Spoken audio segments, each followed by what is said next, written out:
About a year and a half ago, I got mono, and was bedridden for almost 2 months. This was by far the most boring and frustrating time in my life.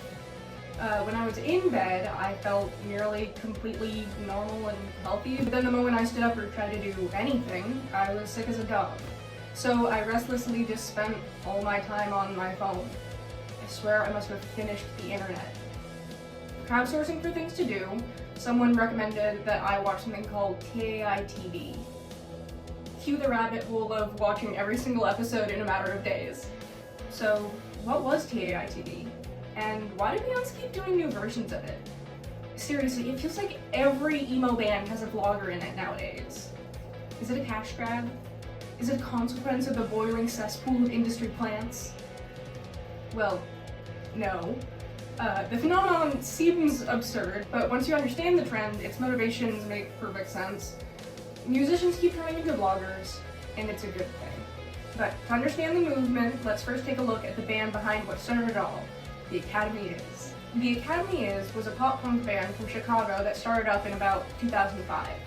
Coming from the same area and culture scene as Fall Out Boy, they were signed to the record label Imprint owned by Fall Out Boy's frontman, Pete Wentz, called Decadence. One thing to understand about Pete Wentz in the early 2000s is that he had every type of blog imaginable. LiveJournal, Friends or Enemies, the Fall Out Boy website, you name it, he was writing on it.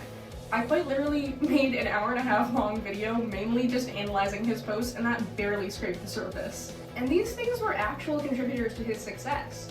Fans loved his angsty ramblings, and he was a mainstream frontrunner in the scene, with his own cult of personality. So when Pete Blogger Wentz got to be in charge of the band, it only seemed natural that they would expand on this concept.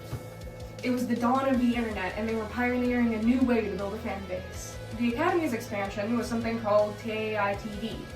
TAI TV was a show consisting of roughly 5-minute long video updates or skits that the band would post every week. And when I say every week, I mean every week. There were nearly 50 episodes in season 2.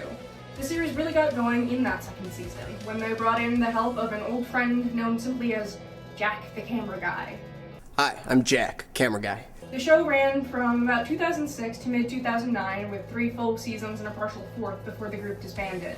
Cobra Starship, another Decadence band, had a similar, though more limited series called Cobra Cam. Here's the thing though. Despite seeming from an outside, non-deranged point of view like hot garbage, TAI TV was a huge success. And when we track the band's success alongside it, there is a direct correlation. People loved the series, and the band was infamous for having a devoted audience, which the development of was definitely aided by their pervasive online presence. Musicians were no longer limited to print media to form a cultural presence, and the digital space lended an informality and freedom that allowed them to actually express themselves in their humor. Being able to create bonus content has always given a boost to a group. It's a treat to entice people into sticking around. Be a fan of this band, and not only will you get a ton of great music, you'll also get a bunch of funny little videos to watch. We can see this power of the internet being harnessed by countless bands that came after TAI TV. Andy Biersack built Black Veil Brides from the ground up largely with his MySpace fame as Andy6. Waterparks posted videos with the help of their photographer and close friend John Roca from their inception until around 2016. Ricky Olsen of Motionless in White posted video updates from 2019 to 2023. But you don't give a f*** because you're Ricky and you don't care. And 21 Pilots still uploads frequent tour vlogs to this day.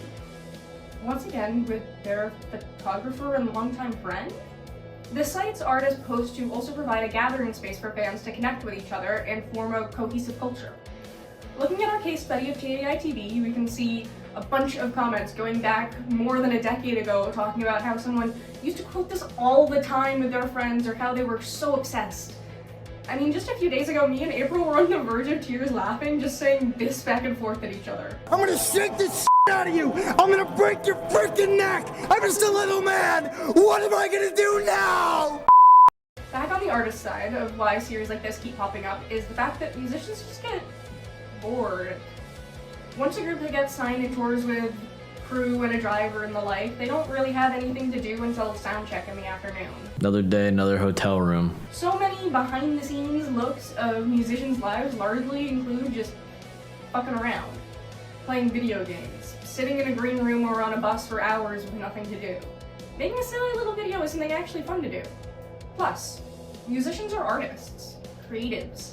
It's no wonder they often have interest in other creative areas too. Ricky Olsen has a bachelor's degree in film, for fuck's sake. And in regards to that coincidence that so many of these videos are made specifically by a band's long-term friend and photographer, it also makes sense that musicians have friends into video and film even if they aren't. The arts can be a small world, and people tend to flock with those similar to them. It's easy to look at how uploading to the internet can benefit a group's career and take the cynical point of view that it's all just soulless for money. But when you really look at it, it feels obvious that they want to do something fun with friends that taps into their interests and at the same time entertains people. That's what musicians are, after all, entertainers. To be perfectly honest, I haven't been this happy in a long time. Maybe I'm just gullible, but I can't help but feel like there's a genuine care in a series like TAI-TV. And we can't wait to see all your smiling faces at the next one. Thank you guys.